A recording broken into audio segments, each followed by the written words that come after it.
Boa tarde a todos os internautas, sejam bem-vindos ao primeiro webinar realizado pelo IBGC.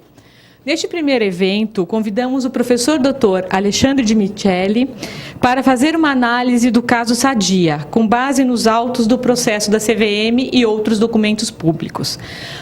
O professor Alexandre de Micheli é professor da Universidade de São Paulo, da FEA-USP e sócio fundador da Direcione Consultoria em Governança Corporativa. É doutor e mestre em Administração de Empresas pela FEA-USP, com pós-doutorado pela Universidade Católica de Louvain, na Bélgica. Colunista da revista Capital Aberto, desde 2005, coordena o ranking anual Melhores Companhias para os Acionistas da revista. Autor do livro Governança Corporativa, Teoria e Prática no Brasil e no Mundo, foi finalista do Prêmio Jabuti em 2011. Informamos que ao final desta apresentação teremos um tempo reservado às perguntas e respostas, que vocês poderão enviar durante a apresentação através do ícone MSN, que se localiza na parte inferior do monitor. Também na parte inferior do seu monitor estão disponíveis as partes 1 e 2 da matéria desenvolvida pelo professor Alexandre sobre o caso Sadia. Para download, basta clicar no ícone Docs. Acrescentamos que os pontos de vista aqui apresentados não necessariamente representam a opinião do IBGC sobre o assunto. Passamos então ao nosso convidado, o professor Dr. Alexandre.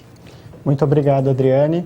Antes de mais nada, gostaria de dizer que é uma enorme satisfação estar aqui neste evento do IBGC, um evento importante, porque é um evento pioneiro de palestras via web em um novo formato, e para discutir um caso tão substancial e importante para nosso mercado em uma data que podemos considerar inclusive cabalística, já que quando estava vindo para cá, percebi que hoje, dia 25 de setembro, faz exatamente 4 anos que houve o anúncio destes problemas de governança na Sadia. Então, indo direto à apresentação, tendo em vista o tempo reduzido que temos para este evento, antes de entrarmos no caso, eu gostaria de tecer aí alguns comentários sobre premissas que adotaremos para analisar o caso Sadia.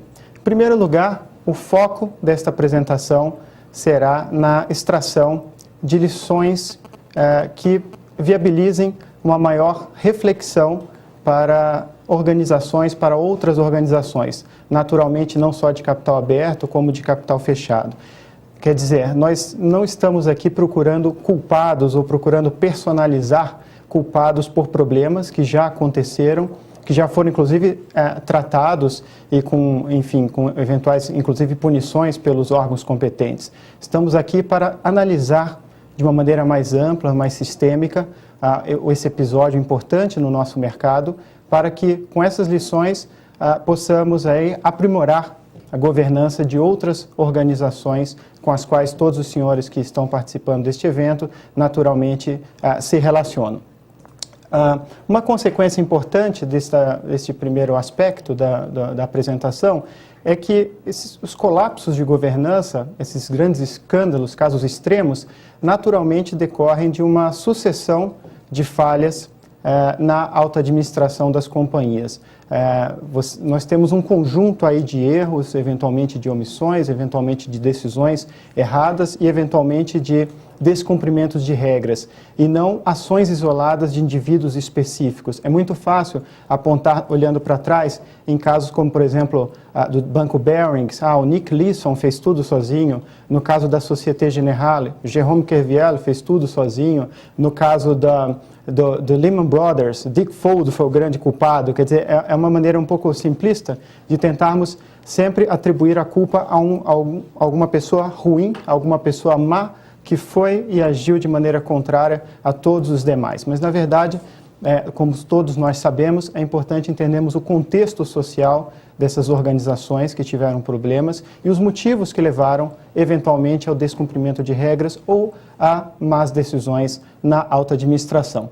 Outro aspecto importante dessas premissas é que o nosso foco vai ser no aspecto mais sistêmico modelo de governança da empresa e não em discussões técnicas que são importantes, sem dúvida, mas que merecem um tratamento mais específico, como, por exemplo, questões jurídicas sobre o dever de diligência, até onde ele vai ou não, até porque já existe uma literatura enorme discutindo esta questão, ou do ponto de vista contábil, o tratamento correto a ser dado nas transações com instrumentos financeiros derivativos.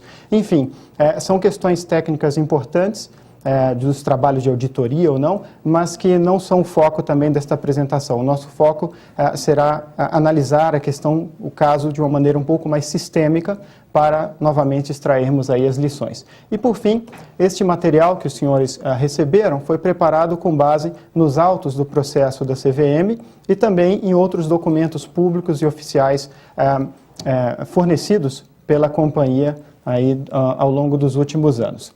Pois bem, entrando agora no caso Sadia. Voltando um pouquinho do tempo, sem dúvida, Sadia era uma opção de investimentos muito atraente à época. Então, vamos só recordar um pouquinho deste caso. Estamos falando de uma empresa tradicional, uma empresa bem posicionada tanto no mercado interno quanto no mercado externo, com cerca de 50% das suas receitas sendo oriundas de exportações, em um setor com fortíssimo crescimento, o setor de alimentos, né, com uma emergência dessa classe média enfim, dos países emergentes, uma empresa com grande porte, uma empresa que faturava cerca de 10 bilhões de reais, uma empresa que tinha apresentado até então lucros em todos os anos de sua história, e todos esses são fatores que vão reforçando a importância desse caso, porque não estamos falando de uma empresa qualquer, estamos falando de uma empresa que nós nunca esperávamos uma surpresa negativa desta magnitude, inclusive em função de todos esses aspectos. Uma empresa que nos anos anteriores, nos 4 anos imediatamente anteriores aos problemas com derivativos, tinha apresentado um retorno sobre patrimônio líquido da ordem de 25% ao ano, em média.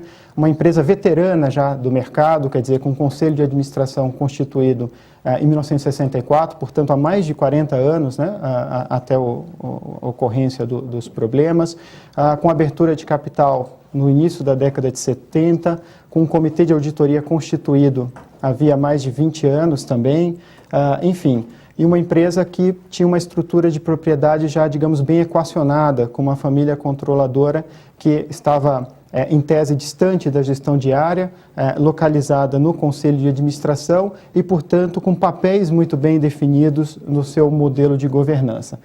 Além desses aspectos de porte e de saúde financeira, sem dúvida, o que causou também maior surpresa no caso da Sadia é que os problemas aconteceram com uma companhia que era claramente vista como não só adequada a certas práticas de governança, mas como exemplar. Estamos aqui falando de uma empresa que pertencia ao nível 1 de governança na Bolsa de Valores e também uma empresa com ADR listados na Bolsa de Nova York, e, portanto, sujeita aos requisitos da Sarbanes-Oxley.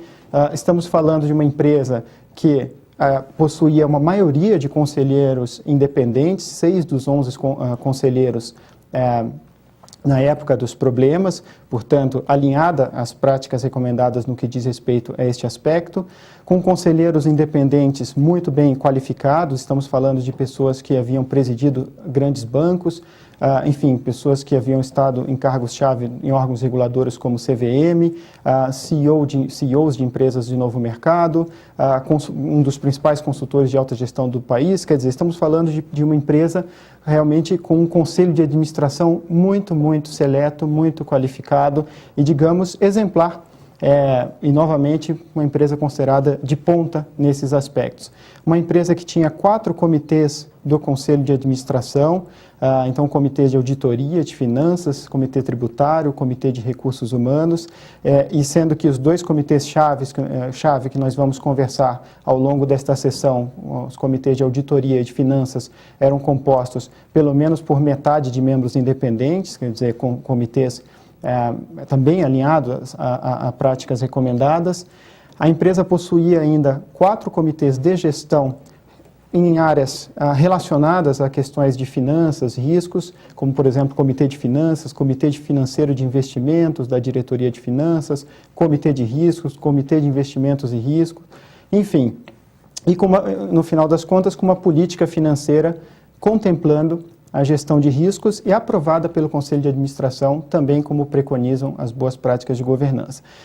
Então, olhando este conjunto, quer dizer, uma empresa sólida e uma empresa que aparentemente, pelo menos, se preocupava bastante com questões de governança, fica ainda mais evidente a surpresa que tivemos exatamente há 4 anos atrás, e me lembro bem desta data, quando abri o jornal no estado de São Paulo e apareceu uma manchete, enfim, de página inteira, com o número 760 em vermelho, bem chocante, se derretendo, e que era o anúncio de um prejuízo inesperado de 760 milhões de reais, que ao final mostrou-se muito maior, como iremos ver adiante. O que aconteceu? Naturalmente, o foco desta sessão é discutir as causas e as lições, o porquê aconteceu e o que podemos extrair a partir daí. Mas é importante fazer um breve resumo, recordando um pouco os eventos ocorridos. Em primeiro lugar, a Sadia, naturalmente, como grande exportadora, com cerca de 50% de suas receitas oriundas de exportações, ela tinha aí uma necessidade de proteger, né, esse fluxo em dólares que ela recebia periodicamente, especialmente num período, numa década que o real vinha se apreciando muito, e naturalmente começou a utilizar instrumentos financeiros derivativos com a finalidade de proteger a sua exposição à moeda estrangeira, o que é bastante não só natural como recomendável, quer dizer, o problema não estava naturalmente na utilização de instrumentos financeiros derivativos. Entretanto, ao longo da década, o real veio se apreciando, a companhia financeiramente começou a obter ganhos maiores e começou a aumentar não só a sua exposição em termos de magnitude das posições, do montante das exposições, como passou a realizar algumas operações cada vez mais exóticas e sofisticadas, com destaque para as operações de mercado de balcão, de venda de dólar, denominadas de Sell Target Forward. E uma modalidade dessa operação, que são as operações 2-por-1, ganharam um destaque no caso da Sadia. E, em poucas palavras, essa operação 2-por-1 era uma operação que oferecia uma certa proteção cambial para a companhia apenas dentro de uma certa banda. Se o dólar se valorizasse e saísse desta banda a partir de um certo patamar, então as perdas da companhia seriam multiplicadas por 2 e as perdas seriam ilimitadas. Por outro lado, se o real continuasse a se desvalorizar, o ganho da companhia seria limitado, já que havia cláusulas para encerramento do contrato caso o banco de investimentos começasse a perder demais. Então, estamos aqui falando de um instrumento complexo, um instrumento claramente especulativo, um instrumento que não servia a sua utilização chave, que era apenas de hedge, e que ficam as questões de por que instrumentos exóticos como as operações 2-por-1, no qual a empresa poderia perder 2 vezes um montante a partir de uma certa banda, foram realizadas, por que essas operações foram realizadas e por que a magnitude das transações com derivativos alcançou uma dimensão muito superior ao previsto na política financeira da companhia. Ao final, como todos sabem, com a erupção da crise financeira, em setembro de 2008, o dólar disparou, saiu de uma banda aí de 1,60 para cerca de 2,50 e, como resultado, a companhia acabou arcando com um prejuízo colossal, um resultado financeiro negativo da ordem de 2,5 bilhões de reais apenas aí no ano de 2008 e que, inclusive, afetou sua continuidade e mudou drasticamente os rumos da companhia, resultando, como todos sabem, em uma nova companhia atualmente, após uma fusão ou aquisição com a Perdigão, que resultou na BR Foods. Pois bem, entrando no foco da apresentação, das causas, podemos elencar pelo menos 7 causas internas chave para a ocorrência desses problemas na Sadia. Em primeiro lugar, o modelo de governança da companhia. O diretor financeiro, CFO, ele era responsável não só por realizar as operações, celebrar as operações com instrumentos financeiros derivativos, como também era o chefe da área que realizava a gestão dos riscos dessas operações. Enfim, a gerência de riscos estava, sujeita ao diretor financeiro, se reportava ao diretor financeiro. E como todos sabem, este é um problema básico de segregação de funções, que já havia sido observado anteriormente em vários outros problemas de governança, no qual pessoas que tomavam risco acabavam muitas vezes também fazendo o seu controle, e esse conflito de interesses pode ser considerado, inclusive citando aí os próprios autos da CVM, uma receita para o desastre. Então, sem dúvida, esse foi um aspecto chave, o modelo organizacional anômalo no que concerne a questão da gestão de riscos vis-à-vis a área financeira, diretoria financeira. O segundo aspecto fundamental, também que concerne ao modelo de governança da companhia, diz respeito ao reporte do diretor financeiro ao conselho de administração e não ao diretor-presidente da companhia. Desde 2005, a Sadia havia mudado o seu modelo organizacional e dizia-se à época como forma de proporcionar uma proximidade maior dos acionistas controladores junto à área financeira, que sempre foi vista como uma área muito estratégica para a companhia, uma área relevante, uma área chave.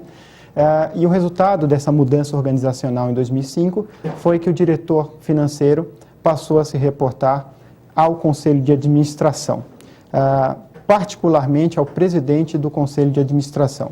Isso é o que dizem enfim, as informações que constam dos autos da CVM, e todos os conselheiros reconheceram isso, com exceção do próprio presidente do Conselho de Administração, que manteve o seu argumento de que o diretor financeiro se reportava ao Conselho como um todo e não ao presidente do Conselho de Administração. Portanto, o fato é que a supervisão desta área estratégica, fundamental para a companhia, sabidamente estratégica, inclusive por ter sido um dos argumentos para a mudança organizacional em 2005, essa supervisão da área financeira não ficava abaixo do diretor-presidente, que acabou tendo um papel um pouco mais passivo, digamos, nesse caso como um todo, mas sim ficou abaixo do Conselho de Administração diretamente, particularmente sujeito ao Comitê de Finanças do Conselho e ainda mais especificamente ao presidente do Conselho de Administração, que fazia parte do Comitê de Finanças do Conselho. Ora, como todos sabem, o Conselho de Administração é um órgão colegiado.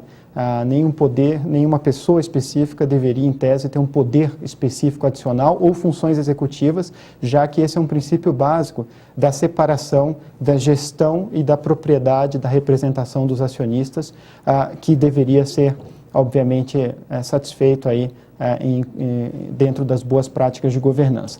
E o terceiro aspecto, que deriva do segundo, é o papel confuso, nesse caso, do presidente do Conselho de Administração. Também conforme enfim, relatam os autos do processo, o presidente do Conselho de Administração dava expediente diário na companhia, no mesmo prédio do diretor financeiro, deveria ser pessoalmente responsável pela supervisão deste diretor financeiro, recebendo reporte direto do mesmo, e em um ponto que me pareceu bastante interessante, mas que não foi explorado mais a fundo nos autos do processo, o diretor financeiro argumenta, inclusive, que nas operações superiores às suas alçadas, essas operações eram aprovadas diretamente pelo presidente do Conselho, com uma entrada no sistema de informática por meio de uma senha master, nesse sistema que a companhia possuía chamado Risk Control, e que no final das contas autorizava individualmente, né, essas operações. O que também é uma excrescência,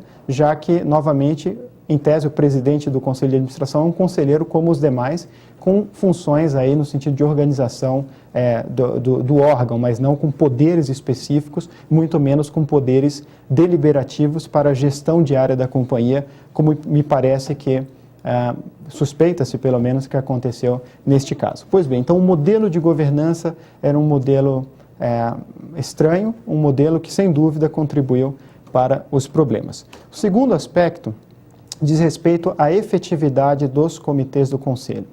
a companhia possuía 2 comitês-chave que poderiam separadamente ter mitigado esses potenciais problemas. O primeiro, sem dúvida, o Comitê de Finanças, que era inclusive responsável por fazer a revisão da política financeira, que seria, ao final, ratificada pelo Conselho de Administração.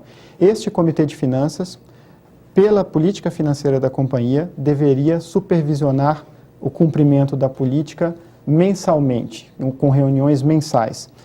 Porém, nos autos do processo, fica claro que esse comitê não se reuniu com a frequência que estava definida, inclusive no seu próprio regimento interno. A CVM, por exemplo, recebeu as atas das reuniões desse comitê em 2008 e constatou que o comitê, inacreditavelmente, ficou sem se reunir de abril até o início de setembro. Portanto, durante mais de 1/3 do mandato dos conselheiros, o comitê simplesmente não se reuniu por problemas de agenda dos conselheiros, quando este comitê deveria ter se reunido mensalmente, o que claramente prejudica, né, o argumento de que os conselheiros, principalmente os membros desse comitê, cumpriram com seu dever de diligência. O comitê de auditoria, por sua vez, era responsável, entre outras coisas, pelo acompanhamento do sistema de gerenciamento de riscos da companhia. E este comitê, comprovadamente, recebeu informações sobre as operações 2x1 com derivativos feitas em março de 2008, portanto, aí, cerca de 6 meses antes do problema. Cita-se, inclusive, nos autos, que o diretor de controladoria faria uma apresentação do material que havia sido enviado, destacando essas operações 2x1 especulativas, e que, apesar de constar da pauta, esta discussão sobre as operações 2x1 acabou não acontecendo porque não houve tempo e, enfim, ficou para depois, para uma outra oportunidade em função da falta de tempo, e ao final esta apresentação nunca ocorreu. Então vimos aqui que pequenos detalhes que poderiam ter feito uma grande diferença no resultado final em relação às operações com derivativos. É importante frisar que identificou-se aí pelo menos 6 contratos acima das alçadas e com operações 2x1 realizados aí ao longo do primeiro semestre de 2008, principalmente nos meses de maio e junho. Portanto, as operações não foram celebradas na iminência dos problemas, enfim, agosto e setembro desse ano. Outro fator importante, que naturalmente tem uma relação com os anteriores, diz respeito à diligência dos membros do Conselho de Administração. Então, o Conselho de Administração havia revalidado em janeiro de 2008, no início de 2008, a política financeira da companhia. Porém, quando questionados sobre quem seria o responsável pelo cumprimento das alçadas estabelecidas nesta política, os conselheiros acabaram apresentando informações muito desencontradas. Tão desencontradas que a CVM se viu obrigada a construir um quadro, que é o quadro que os senhores estão vendo agora neste slide, que tem o nome dos conselheiros, no qual você tem o nome dos conselheiros e os órgãos que foram apontados por eles como os responsáveis ou pessoas pelo acompanhamento, né, do cumprimento das alçadas nas operações financeiras celebradas. Então, nós vemos aí uma profusão, né, de pessoas e de órgãos que eram responsáveis, em tese, né, por esse acompanhamento, indo desde, enfim, comitê de finanças, diretoria financeira, até auditoria externa, auditor interno.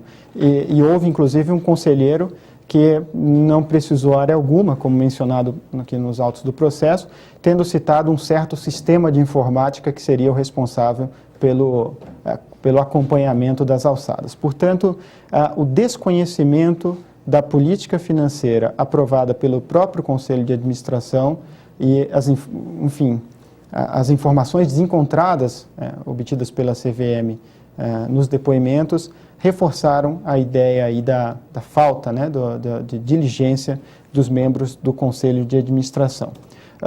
Outro aspecto importante é que a CVM foi analisar as atas das reuniões do Conselho e não constatou durante todo o segundo semestre de 2007, durante 6 meses, apesar da área financeira ser uma área importante e dela estar sujeita ao Conselho de Administração, qualquer registro de discussão sobre operações de hedge ou outros assuntos ligados ao controle das operações financeiras. Portanto, o tema hedge, controle das operações financeiras, esse grande tema, enfim, de acompanhamento, ele simplesmente não consta das atas do Conselho durante todo um semestre, o que novamente é um fator adicional que corrobora essa visão aí de falta de monitoramento ou do dever também de se informar, duas facetas importantes do dever de diligência.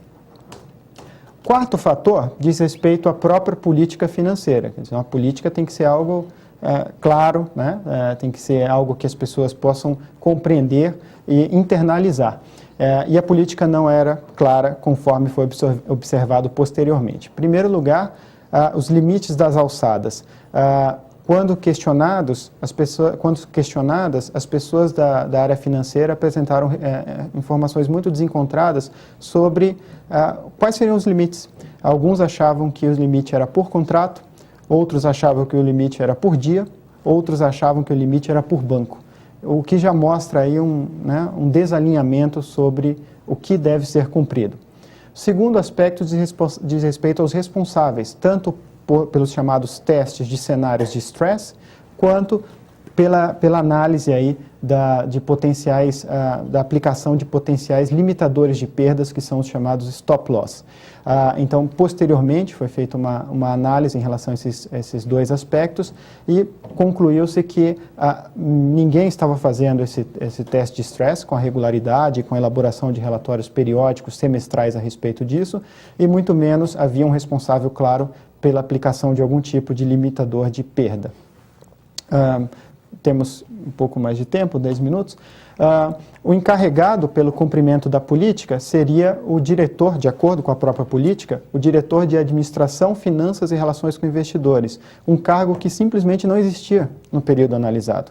Então, a própria política, apesar de ter sido revalidada havia pouco tempo, era uma política não muito clara.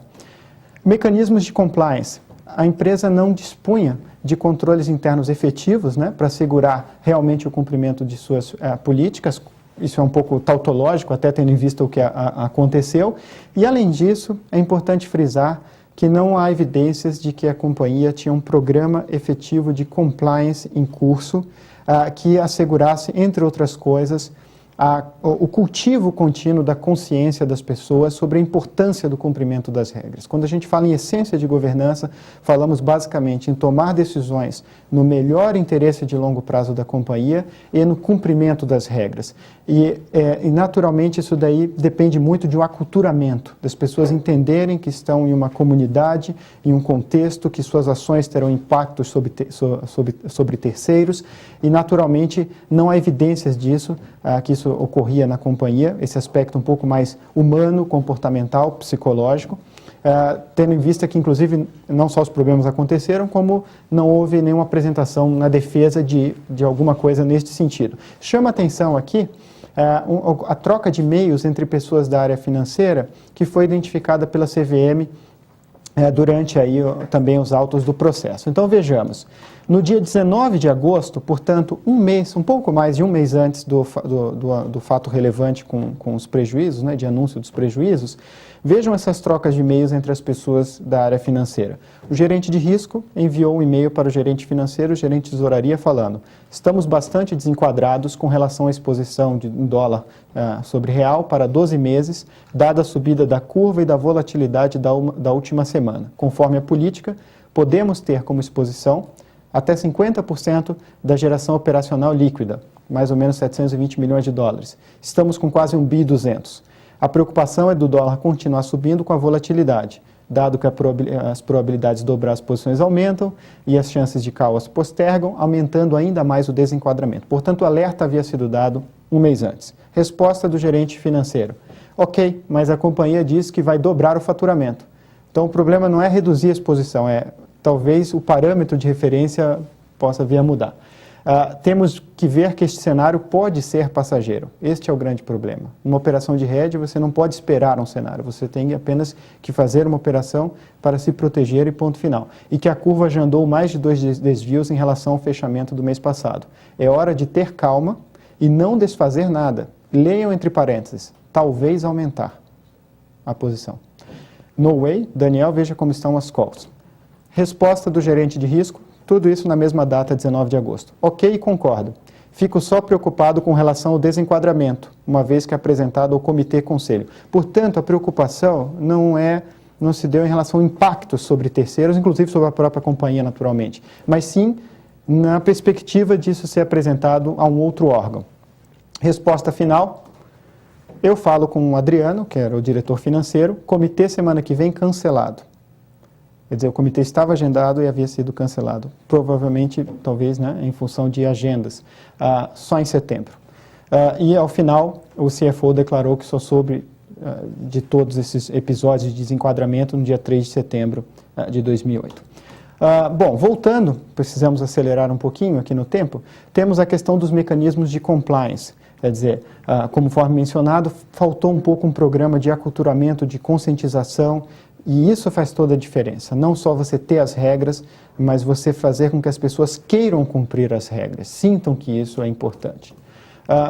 O sexto aspecto é uma dúvida, na verdade, haja vista que não há evidências claras sobre isso, nem nos documentos oficiais, nem nos autos do processo, se dá na análise da remuneração da área financeira. Será que a área financeira tinha alguma remuneração variável ligada ao resultado final das operações com derivativos, aos eventuais ganhos dessas operações, o que deveria não acontecer, já que as operações deveriam ter finalidade especificamente de proteção? Essa dúvida fica no ar, porque se nós unirmos uma remuneração variável com a possibilidade de fazer as operações e com a possibilidade de fazer o controle dessas operações, então realmente temos aí um grande problema potencial. E por fim, transparência. Sem dúvida, os derivativos poderiam ter sido apresentados de maneira mais transparente aos investidores.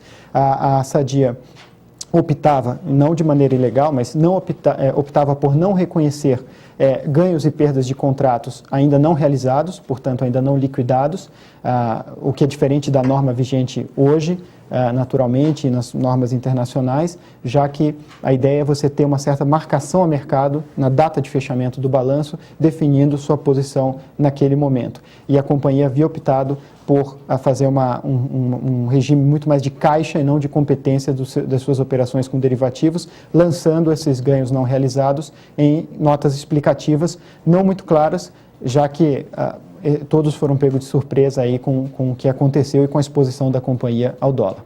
Bom, em relação aos aspectos externos, temos aí a questão de alguns agentes, que atuaram junto à companhia e que, de alguma forma, podem ter tido influência no resultado final deste caso. Primeiro, sem dúvida, diz respeito à regulação. Até 2008, a nossa regulação sobre contabilização de derivativos era fluida. Era oriunda de uma instrução de 95 da CVM, a instrução 235, que falava sobre evidenciação, mas não muito sobre contabilização de derivativos, deixando de padronizar esse importante instrumento financeiro. E após o episódio, como todos sabem, houve uma mudança substancial na regulação e atualmente as empresas têm que não só contabilizar tudo a valor de mercado, instrumentos derivativos, como também têm que elaborar o quadro de sensibilidade no qual elas devem indicar as potenciais perdas, ou ganhos em função de uma variação nos ativos subjacentes aos contratos financeiros derivativos contratados. Segundo, os auditores. Os auditores que ao final celebraram um termo de compromisso com a CVM foram acusados pela CVM de descumprir várias normas técnicas. Entre elas, eu diria que a principal foi a ausência de ressalva no parecer da auditoria, tanto em relação ao exercício de 2007 quanto em relação aos relatórios trimestrais do início de 2008, em função da omissão da companhia das operações 2-por-1 nas notas explicativas. Então, essas operações não foram mencionadas, quer dizer, a potencial perda dessas operações, e no entendimento da CVM, nesse processo cujo número é citado na apresentação, a auditoria poderia, ou deveria, né, ter emitido ressalva no balanço da companhia. Bancos de investimento. Mais uma vez, temos os nossos bancos de investimento de alguma forma envolvidos com problemas de governança. Nesse caso, claramente, a ideia desses instrumentos complexos de derivativos surgiu, né, dos bancos de investimento, não apenas com Sadia, mas com várias outras empresas, tanto é que esse problema que estamos conversando aqui aplica-se de uma maneira ou de outra a centenas de outras companhias que sofreram com os resultados desses complexos instrumentos de balcão. E, novamente, fica a dúvida no ar. Os bancos de investimento estão olhando o melhor interesse do cliente, da companhia, do seu parceiro de longo prazo, ou estão agindo de maneira amoral, o que é pior do que imoral, já que simplesmente desconsidera qualquer aspecto ético nas relações, olhando a possibilidade de maximizar seus recursos no curto prazo. Então, novamente, a proposição desses instrumentos com excessiva complexidade, que não eram bons no final das contas para a empresa, para os seus acionistas, para os seus stakeholders, obviamente faz com que eles também tenham algum tipo de influência no que aconteceu. Analistas de ações. Os analistas foram claramente surpreendidos, haja vista que, na medida em que o dólar começou a se apreciar, se o mercado já soubesse da exposição da companhia, as ações teriam que cair paulatinamente, né, na medida que o dólar se apreciasse, e ficam algumas dúvidas no ar em relação à profundidade da análise dos balanços demonstrativos financeiros da empresa, no que concerne principalmente as notas explicativas, e também no questionamento que foi feito, e isso fica para um segundo momento, né, num questionamento que foi feito ou não à companhia durante suas apresentações para analistas, já que, sabidamente, a área financeira era muito importante para a Sadia, não fica claro até o momento. Eu acho que algumas pesquisas específicas devem ser conduzidas para saber como eles questionavam a empresa em relação a esses aspectos antes dos problemas. E, finalmente, agências classificadoras de risco de crédito. Também poderiam ter alertado, de alguma forma, investidores e curiosamente, a Sadia teve, inclusive, seu rating de crédito elevado para BB+, BB+, em junho de 2008, sob o argumento de que teria maior estabilidade das margens, incluindo as medidas tomadas para proteger seu fluxo de caixa. Então, mais uma vez, não se anteciparam, digamos assim, aos problemas. Bom, consequências a fim de concluirmos aqui nosso caso. Como todos sabem, houve um prejuízo enorme, uma perda de patrimônio substancial para os acionistas da Sadia. Estamos aqui falando de acionistas de diferentes perfis, não só grandes investidores sofisticados, mas pessoas físicas que, enfim, acreditavam na companhia. Apenas nos 15 dias ao redor do anúncio dos problemas, a companhia teve seu patrimônio depreciado em 60%. Quer dizer, a companhia demora 60 anos para ter um certo valor e em 15 dias perde-se 60% deste montante. O diretor financeiro foi inabilitado por 3 anos, como todos sabem. Os auditores celebraram um termo de compromisso de R$1,5 milhão com a CVM e os conselheiros, 4 foram multados em R$400 mil, os que faziam parte dos comitês, 5 foram multados em R$200 mil por descumprimento do dever de diligência, 4 foram absolvidos ou por estarem há pouco tempo no cargo, ou por não haver, enfim, uma certeza, né, se eles haviam tido alguma atuação em um período que a empresa pudesse ter começado a se expor com derivativos. E, curiosamente, o ex-presidente do Conselho de Administração, personagem-chave neste caso, que inclusive também foi um dos multados em R$400 mil, ele não só continua na empresa, como hoje é considerado um conselheiro independente da empresa resultante da Sadia com o Perdigão.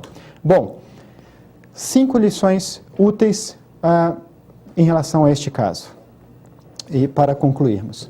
Em primeiro lugar, qualidade da governança deve ser vista como um fator dinâmico e não estático. Quer dizer, a qualidade da governança de uma empresa pode evoluir ou pode involuir com o tempo.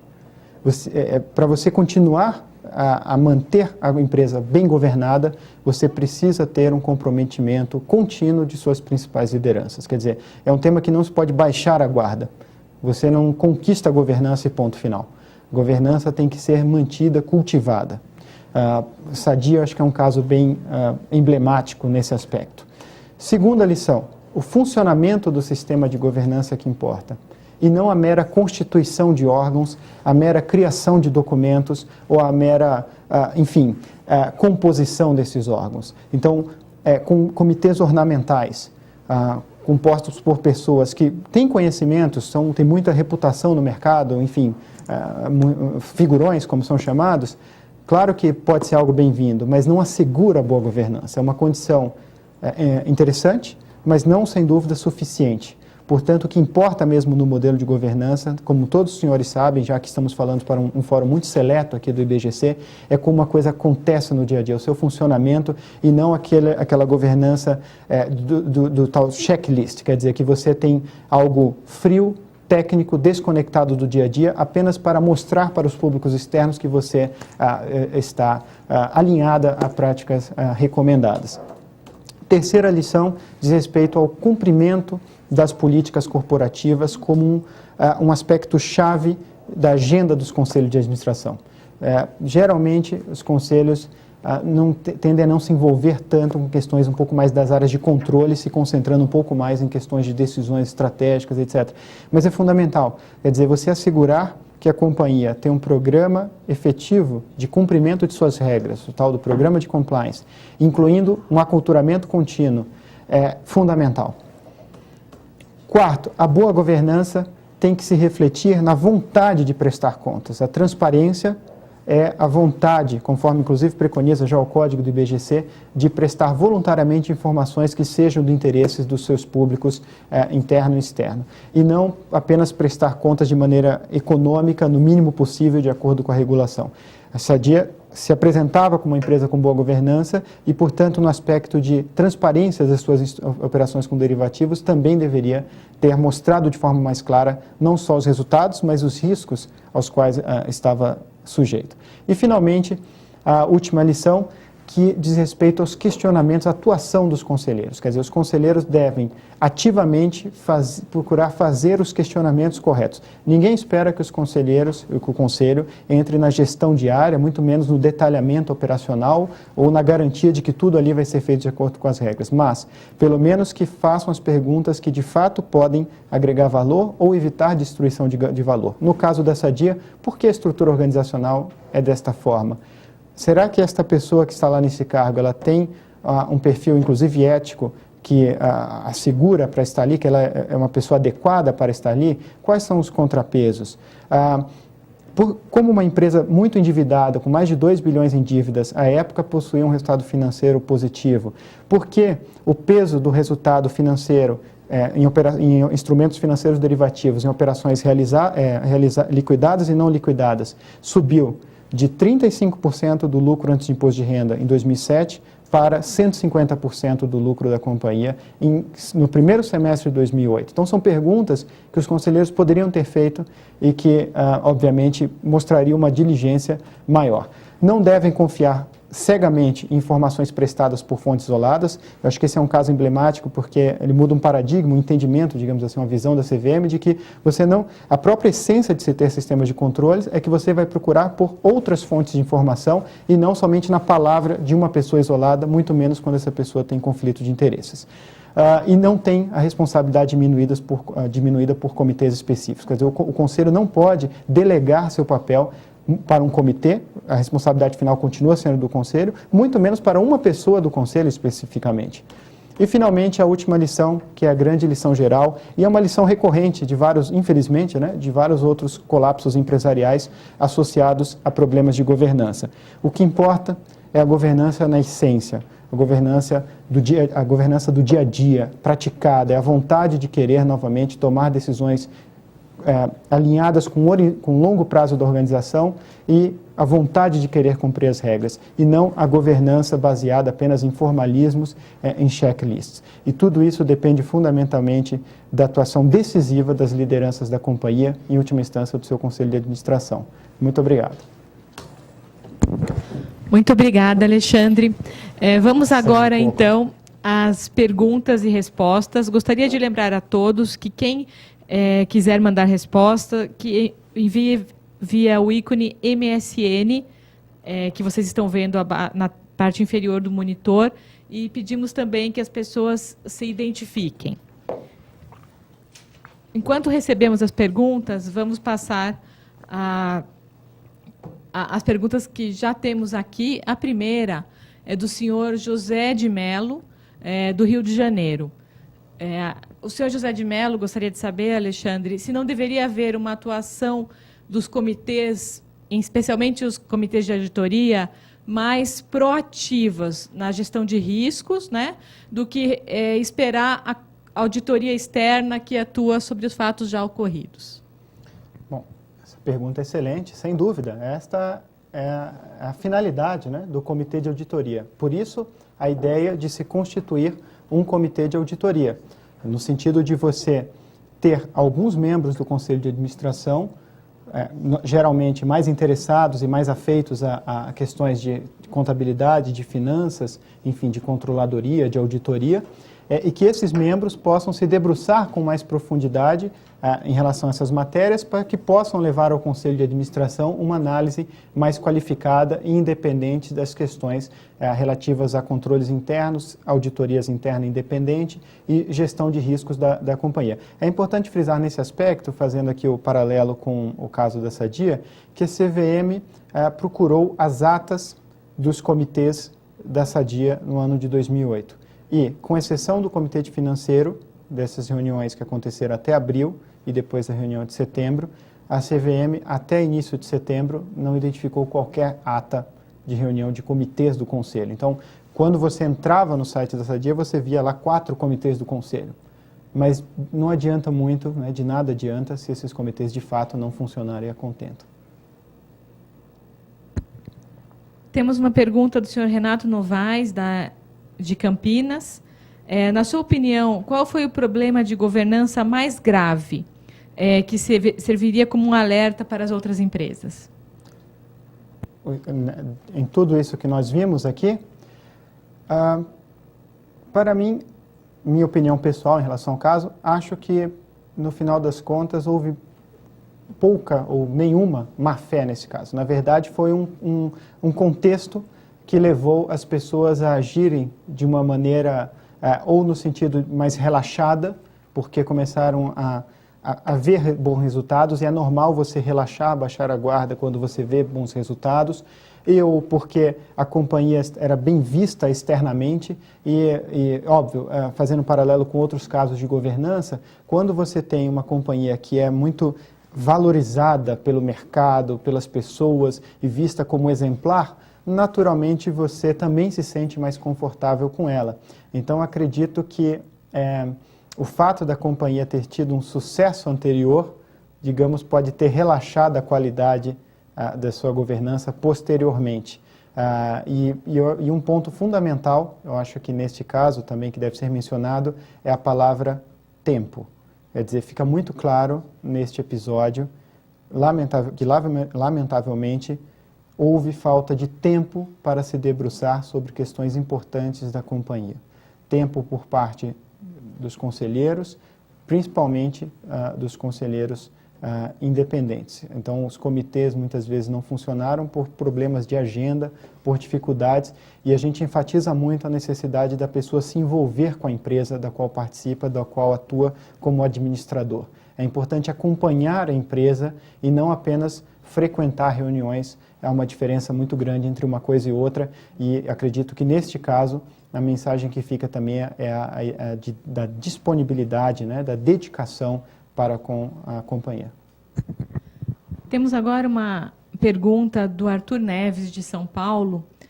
Ele pergunta com relação às assembleias, se não lhe parece estranho o fato de nunca ter havido nenhuma ressalva nas Assembleias Gerais Ordinárias. Essa é a primeira pergunta. Ele também pergunta se, na sua opinião, qual a razão do processo ter sido conduzido de uma forma lenta, segundo vários analistas mencionam. E a terceira parte da pergunta, quais os paralelos que você faria entre esse caso e o julgamento, quando comparado ao caso julgamento Aracruz Fibria? Bom, Arthur Neves, meu amigo, né? Mas que fez algumas perguntas bem difíceis, não sei se perguntas, né, de amigo. Mas, brincadeiras à parte, muito obrigado pela pergunta. Em relação ao primeiro aspecto das assembleias, acho que quem frequenta ou frequentou assembleias sabe muito bem que é difícil você contestar demonstrações financeiras em assembleias, já que o formato não é muito amigável, quer dizer, tudo é muito rápido, você recebe aquela tonelada de informações e muitas vezes você não tem evidências ou subsídios para fazer grandes questionamentos. Além do que, como todos também sabem, as assembleias no Brasil tendem a ser muito mais pro forma do que um momento que há qualquer tipo de discussão ou de análise mais profunda de matérias para a tomada de decisões. Então, acredito que o baixo questionamento nas assembleias anteriores ao episódio se deu em função do fato das assembleias serem naturalmente, enfim, ocasiões, eu diria, infelizmente, mais pro forma do que agregadoras de valor, e no fato também da companhia vir apresentando bons resultados. Quer dizer, quando a coisa está indo bem, naturalmente todos aí se sentem muito mais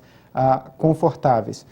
O segundo aspecto mencionado pelo Arthur Neves diz respeito à eventual lentidão no processo. Eu não sei se eu entendi bem a pergunta, eu não sei se seria no processo posterior de solução dessa questão, mas eu não vi uma lentidão excessiva. Acho que é um caso bastante complexo, no qual você tem que, obviamente, enfim, obter aí depoimentos, coletar provas, fazer uma análise mais profunda. Isso naturalmente demanda tempo. A gente teria que ter alguns padrões de referência para dizer se foi lento ou não. Eu não tenho um conhecimento específico para realmente ter uma posição firme sobre isso.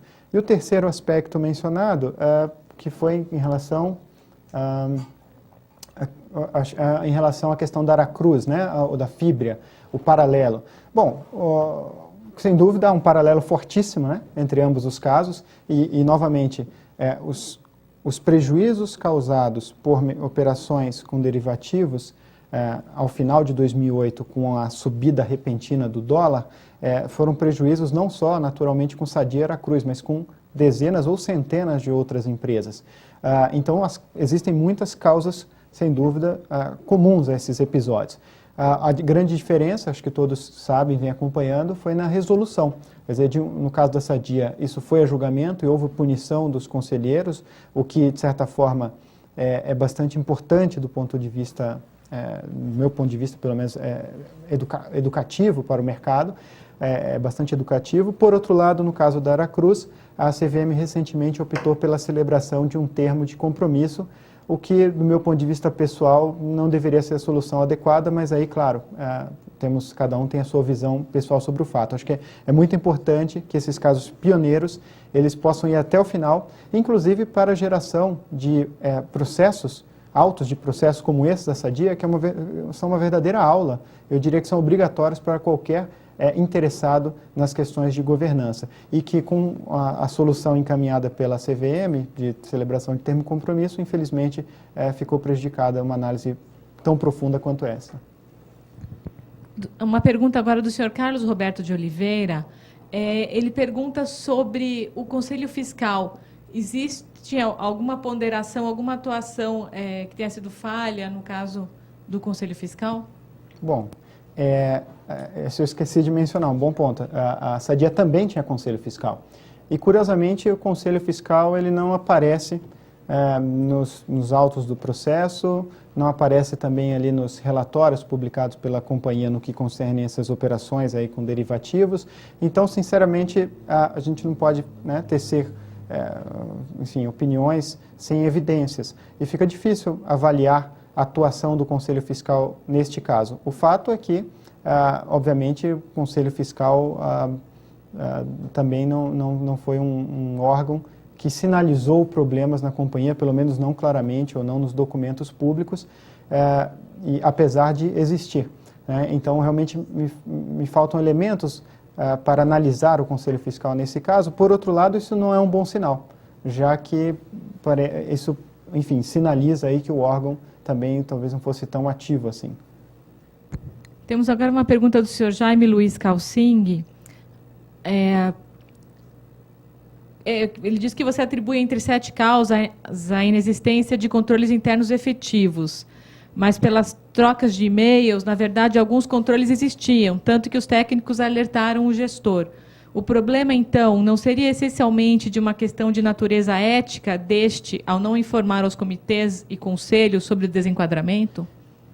Excepcional pergunta. Em primeiro lugar, porque, como todos conhecem do ambiente do COSO, né, que é o principal, enfim, modelo, né, a estrutura para análise de controles internos, o primeiro aspecto, e o mais importante de todos, é o chamado ambiente de controle. E este ambiente diz respeito a questões mais qualitativas, no sentido de você fomentar na organização um ambiente contínuo de vigilância, de compreensão da importância do cumprimento das regras e que, naturalmente, falhou neste caso. Então, é importante frisar que os controles internos da Sadia haviam sido avaliados em 2007 e considerados satisfatórios pela auditoria, sem deficiências materiais relevantes. É importante frisar que, nos anos anteriores, 2 auditorias diferentes haviam feito trabalhos de consultoria para analisar os controles internos da companhia, então um sistema de controles que já havia sido, digamos assim, trabalhado, inclusive com apoio externo. É importante frisar que a companhia tinha um sistema de informática, que é o Risk Control, que é um sistema que, enfim, é definido para o gerenciamento dos riscos das operações, mas, sem dúvida, no final das contas, e essa é a essência da pergunta que foi feita, tudo depende do ambiente ético, das pessoas quererem fazer o certo. Mas isso depende, em última instância, do exemplo das lideranças. Quer dizer, as lideranças fomentavam isso internamente, e aí ficam algumas perguntas. Primeiro, quem era o líder da Sadia? Porque o diretor-presidente, claramente, ele não tinha ascendência sobre várias áreas e não aparece, inclusive, quase neste caso. O presidente do conselho refuta a ideia de que ele seria uma liderança individual na companhia. Segundo, a liderança, quem quer que fosse, ou se o conselho como um todo seria a liderança, assegurava o tal do tom ético na alta gestão? E, em última instância, quem é responsável por colocar as pessoas em determinados cargos? Por saber se aquelas pessoas, ou pelo menos por avaliar se aquelas pessoas realmente têm um padrão de conduta compatível com o que se espera. Me parece que, nesse caso, ficou mais evidente de que a preocupação era com formalismo. Temos o sistema, temos o procedimento, mas a essência do cumprimento das regras faltou para todos ali. Temos uma pergunta da Maria Luísa Bueno sobre a diversidade no Conselho. Ela gostaria de saber se houvesse mais diversidade, se você acha que a atuação do Conselho teria sido diferente. Olha, Maria Luísa também, né? Nossa amiga, faz perguntas difíceis. É muito complicado, né? Olhando em retrospectiva, dizer o que poderia ter feito a diferença. O que eu posso dizer é que existe uma pesquisa bastante interessante que foi publicada recentemente, que analisou conselhos de instituições financeiras no mercado norte-americano antes da crise do subprime. E, basicamente, o que essa pesquisa fez foi, ela separou os bancos em 2 grupos. Os bancos que tinham uma proporção razoável de mulheres nos conselhos e os bancos que não tinham mulheres no conselho ou com uma proporção menor. E, no final das contas, a conclusão foi que os bancos que tinham uma proporção maior de mulheres no conselho acabaram realizando substancialmente menos operações com subprime, dessas operações mais arriscadas, e, consequentemente, acabaram tendo perdas muito menores durante a eclosão da crise financeira em 2008. Existem evidências também no campo da psicologia de que as mulheres são menos propensas a risco e, portanto, essa aversão maior poderia, de alguma forma, ter mudado um pouco o tipo de atitude do Conselho em relação a essa questão. Mas é difícil conjecturar, né? O fato é que a presença de mulheres pode levar novas visões e que, com isso, uma dessas novas visões seria uma aversão maior, né, a riscos inaceitáveis, o que poderia mudar o rumo da história, mas fica como conjectura. Faremos, então, agora a última pergunta, né, do senhor Oswaldo Siciliano Júnior. Ele gostaria de saber se existe alguma possibilidade de auditoria externa ter no seu escopo, além do tradicional trabalho com informações financeiras, examinar também, de alguma forma, o desempenho do Conselho e de seus comitês? Isso ocorre, de certa forma, nos países nórdicos. Lá você tem, como um dos papéis da auditoria independente, uma apresentação feita diretamente para a Assembleia de Acionistas, na qual os auditores têm que relatar, inclusive, a atuação da gestão no período. Então, enfim, eventualmente é uma possibilidade. Eu acho que a questão maior sempre da auditoria independente é quem contrata com quem se relaciona. Então, essa é a pergunta que fica, e também não tenho evidências nesse caso específico da Sadia para concluir em relação a esses dois aspectos. Mas um ponto importante é, no material do termo de compromisso da auditoria com a CVM, fica claro que a auditoria teve conhecimento das operações 2x1, enfim, pelo menos no primeiro semestre de 2008, e considerou que essas operações não seriam materiais, a ponto de constar mesmo de notas explicativas, e aceitou demonstrações da companhia sem o reporte dessas operações, das notas explicativas, sem a realização de qualquer ressalva.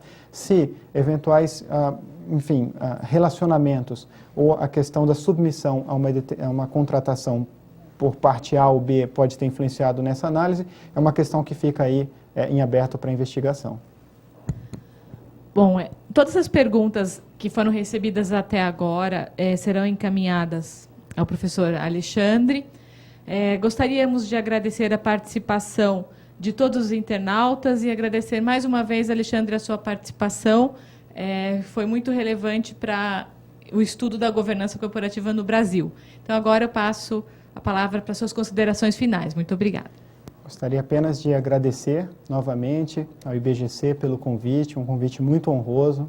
É uma grande satisfação vir aqui, conversar com a comunidade, né, com os nossos colegas do Instituto, porque estamos aqui falando de um caso que é bastante emblemático, porque era uma empresa do qual nós não esperávamos esse tipo de resultado final. Por que não esperávamos? Porque era uma empresa que, em tese, estava alinhada às melhores práticas de governança. E em várias apresentações que tenho feito em relação a esse caso, inicialmente vem aquela pergunta, poxa, mas a empresa, ela tinha a governança e sofreu tudo isso, então a governança não vale muita coisa. Não, este é o raciocínio errado. Na verdade, o caso ilustra bem que a governança é muito importante, só que ela tem que ser levada, tem que ser encarada de uma maneira muito mais importante, como muitas empresas têm encarado. Isto é, não pode ser encarada como um mero formalismo, um checklist técnico, frio, uma maneira de vender para o público externo que a empresa está bem governada. Na verdade, a questão central da governança é você fazer com que este modelo funcione.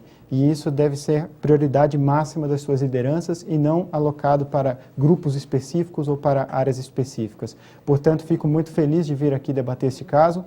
Espero que tenha contribuído para todos os participantes, para provocar reflexões e que com isso possamos aprimorar, melhorar a qualidade da governança de muitas organizações aqui no Brasil, para que não passemos mais por situações difíceis como essa encarada pela Sadia. Muito obrigado e até a próxima ocasião.